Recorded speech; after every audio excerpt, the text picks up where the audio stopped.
अस्सलाम वालेकुम दोस्तों, खुशामदीद और स्वाद के इस खूबसूरत आलम सफ़र में जहां हम तारीख के इन सितारों की बात करते हैं जिन्होंने इल्म व हिकमत की दुनिया को रोशन किया।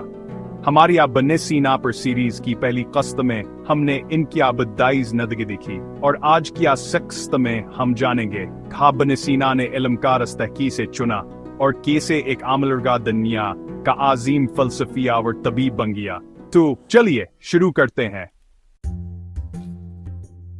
इब्न सीना ने सिर्फ 10 साल की उम्र में कुरान मजीद हफ्स कर लिया था। इतनी कम उम्र में ही वो अरबी अदब, फ़क़्ह, तफसीर, मंतक और फ़लसफ़े जैसे मुश्किल उलूम पर अबूर हासिल कर चुके थे।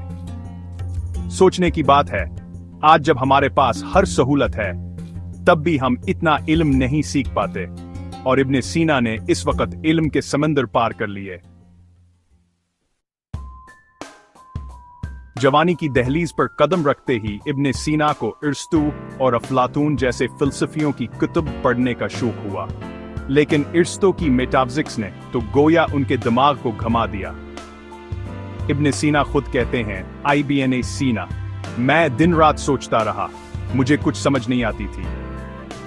फिर किस्मत ने साथ दिया और उनके हाथ अल-फ़ाराबी की शरह मेटाफिज़िक्स आ गई। जैसे ही उन्होंने वो किताब पढ़ी, इल्म के दरवाजे खुलते चले गए।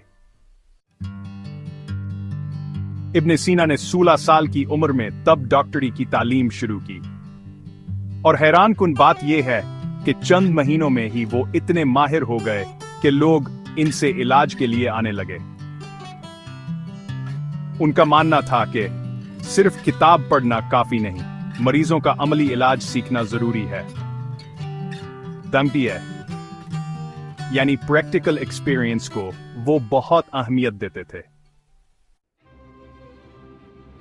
एक दिन बुखारा के बादशाह को शदीद बीमारी ने आ घेरा। बहुत से तबीब इलाज में नाकाम हो गए। तब इब्न सीना को बुलाया गया। उन्होंने बादशाह का कामयाब इलाज किया। बतौर इनाम बादशाह ने अपनी शाही लाइब्रेरी के दरवाजे इब्न सीना के लिए खोल दिए। ऐसी लाइब्रेरी जिसमें दुनिया या जहान की नायाब किताबें मौजूद थीं। इब्न सीना कहते हैं,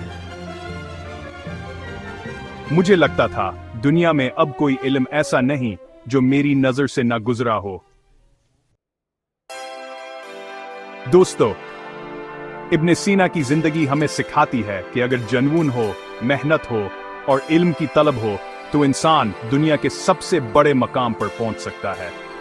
और याद रखो, इब्न सीना के पास ना मोबाइल था, ना इंटरनेट, ना गूगल, सब कुछ अपने शौक और लगन से सीखा। तो हम क्यों नहीं? दोस्तों, कैसी लगी आपको आज की किस्त? क्या आप इब्न सीना की तरह इल्म के रास्ते पर चलना चाहते हैं? अपनी राय और सवालात कमेंट्स में लाजमी शेयर करें।